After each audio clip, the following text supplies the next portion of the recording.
قال اللہ تعالی فی کلام المجید اعوذ باللہ من الشیطان الرجیم بسم اللہ الرحمن الرحیم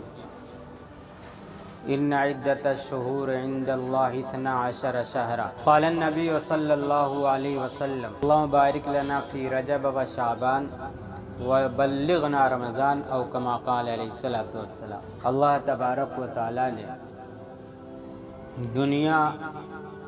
اور دنیا کی ہر چیز کو پیدا فرمایا، انسان ہوں، حیوانات ہوں، نباتات و جمادات ہوں،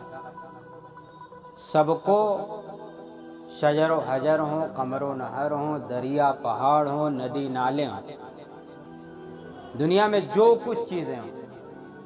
سب چیزوں کو اللہ تعالیٰ نے ہی پیدا کیا۔ اسی طریقے سے اللہ تعالیٰ نے ہی دنوں کو، راتوں کو، مہینوں کو، گھنٹے اور گھڑیوں کو اللہ نے ہی بنایا، لیکن ان میں اللہ نے بعض کو بعض چیزوں پر فضیلت دی اور بعض کا درجہ بعض سے بڑھایا اللہ نے۔ جیسے مقامات تو سبھی ہیں اللہ کے بنائے ہوئے، لیکن جو مکہ مکرمہ کی جو اللہ نے جو خصوصیت رکھی ہے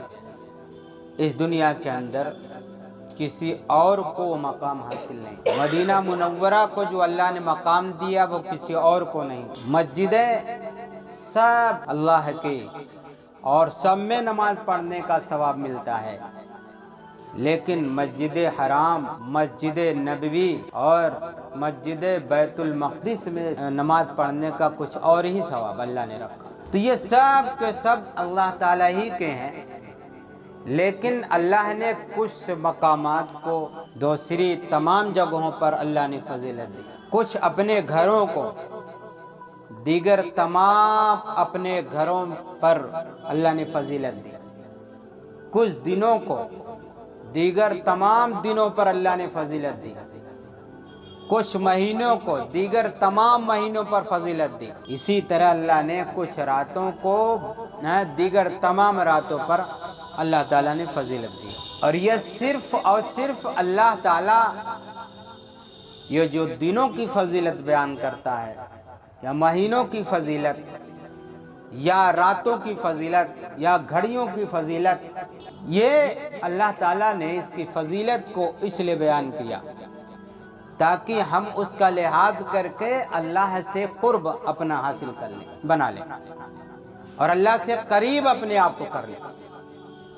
یہ اللہ کی طرف سے ہم بندوں کو ایک چانس ہوتا ہے، اور یہ چانس کا فائدہ وہی بندہ اٹھاتا ہے جس بندے کو ان دنوں کی، ان راتوں کی، ان مہینوں کی عظمت اور بڑائی دل میں بیٹھی ہوئی ہوتی ہے۔ وہ ایک گھڑی کو، ان قیمتی گھڑیوں کو اچھی طرح گزارنے کے لیے وہ اپنے آپ کو کمر بستہ کر لیتا ہے اور اچھی طریقے سے اپنے رب کو منانے کی کوشش کرتا ہے۔ انہی راتوں میں سے اللہ تعالیٰ نے ایک رات کو شب برات بنائی، جو شعبان یعنی اسی مہینے کے 15ویں شب کہلاتی ہے۔ 14ویں شعبان کا دن گزرنے کے بعد جو رات آئے گی وہی شب برات ہوگی، 15 شعبان کی رات کہلائی جائے گی۔ اللہ تعالیٰ نے اس رات کو پیارے حبیب جناب محمد الرسول اللہ صلی اللہ علیہ وسلم کے سامنے بڑی اہمیت کے ساتھ بیان فرمایا، اور خود پیارے نبی صلی اللہ علیہ وسلم نے اس رات میں وہ عمل کیا جس عمل کو پہلے صحابیات نے کرتے نہیں دیکھا۔ خود حضرت عائشہ رضی اللہ عنہا فرماتی ہیں کہ میں نے اس رات کو دیکھا کہ اللہ کے نبی نہیں ہے، میں دیگر تمام ازواج کے پاس، بیویوں کے پاس گئی، دیکھوں کہ ہو سکتا ہے ان کے پاس ہو، لیکن نہیں، جنت البقیع میں اللہ کے نبی صلی اللہ علیہ وسلم تشریف فرما ہوئے، وہ بھی رات کا اچھا خاصا حصہ گزر چکا تھا، ابتدائی حصہ رات کا نہیں تھا، شروع حصہ کہ مغرب بعد کا ہو یا عشاء کے فوراً بعد کا ہو، نہیں، رات کا اچھا خاصا حصہ گزر چکا تھا،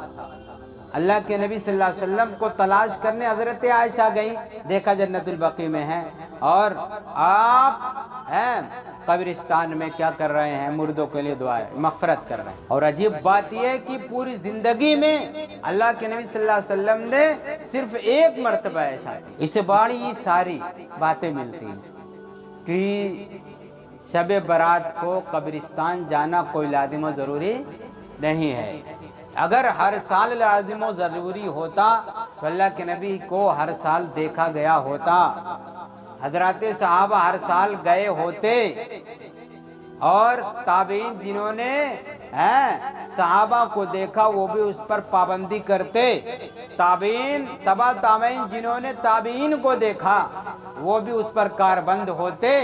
لیکن کہیں سے اس طرح کی کوئی بات نہیں ملتی۔ سب سے بڑی امتی کی پہچان سچے پکے کی یہ ہے کہ اللہ کے نبی نے جس کام کو جس طرح کیا ہے اس کو اسی طریقے سے امتی انجام دے، اور اس کو اپنی طرف سے غیر ضروری کو ضروری قرار نہ دے۔ اور جو کام ہے، جو کام دیا ہے اللہ کے نبی نے کرنے کا، جیسے وہ رات عام راتوں کے مقابلے میں عبادت کی رات کہی گئی ہے، تو جتنا خوش دلی سے عبادت ہو سکے اپنے اوپر بغیر کسی دباؤ کے، بغیر یہ سوچے ہوئے کہ نہیں پڑھوں گا، نہیں تلاوت کروں گا، نہیں ذکر کروں گا، دوستو یار گھر والے کیا کہیں گے کہ آج بھی یہ عبادت نہیں کرتا، یہ سوچے بغیر دل میں جتنی خوشی ہو اتنا عبادت کر لینا، چاہے تلاوت کی صورت میں ہو، چاہے تسبیح کی صورت میں ہو، چاہے نمازوں کی صورت میں ہو، جو بھی عمل ہو وہ بہت خوش دلی سے ہو، نہ کسی کو دکھلانا ہو، نہ کسی کا دباؤ ہو، اور نہ کسی اپنے آپ پر اس کا بوجھ ہو، بغیر کسی بوجھ کے، بغیر کسی دباؤ کے، بغیر ضروری سمجھے ہوئے جو ہو سکے عبادت، اور راتوں کے مقابلے میں اس رات میں زیادہ کرنی چاہیے۔ یہ خلاصہ ہے پوری۔ لیکن ہمارا تو یہ ہے کہ ہم ایسی راتوں پر یہ دیکھتے ہیں کہ کیا ملتا ہے ہم کو دنیا کے اعتبار سے، تو ہم تو لگ گئے، ہم تو یعنی پورے انسانوں کا حال، اکثریت کا حال یہ ہے، ہم تو لگ جاتے ہیں ان کاموں میں جن کاموں کو کرنے کو منع کیا گیا۔ جیسے ہمارے نوجوان ان رات میں موٹر سائیکل لے کر کے ادھر ڈھور سے ادھر ڈھور سے، ادھر بجاتے ہوئے ادھر بجاتے ہوئے، لگتا ایسا ہے کہ وہ رات گلیوں میں ٹہلنے والی رات ہے، عبادت کچھ نہیں، شور و شرابہ، پٹاخے، بےہودگیاں، تماشے۔ اس سے تو بہتر ہے کہ ایسے لوگ عشاء کی نماز پڑھیں اور دھیرے سے سو جائیں، اور آرام سے تہجد کے لیے اٹھیں، اور تہجد میں اتنا پہلے اٹھیں، تہجد کی نماز پڑھنے کے بعد زیادہ فجر کا گیپ نہ ہو، تہجد کی نماز پڑھیں، دعا میں لگے رہیں، ادھر فجر کی اذان ہو جائے، فجر کی نماز سنت کے ساتھ پڑھ لیں، اور پڑھنے کے بعد اگر ہو سکے تو آرام کر لیں، یہ اس سے بہتر ہے۔ لیکن ہم یہی دیکھتے ہیں کہ ہمارے نوجوان عبادت کے بجائے راستوں کی رونق بن جاتے ہیں، اور گلیوں میں ٹہلتے پھرتے رہتے ہیں، پیدل ہو یا گاڑیوں سے ہو یا ہلڈنگی ہو یا طرح طرح کی آوازیں ہوں، اس طریقے سے ہوں، غیر یہ سمجھتے ہیں یہ کیا ہے، یہ ایک ان کا تہوار ہے، تہوار نہیں ہے، یہ عبادت کی رات ہے، اور عبادت میں شور شرابہ نہیں کیا جاتا،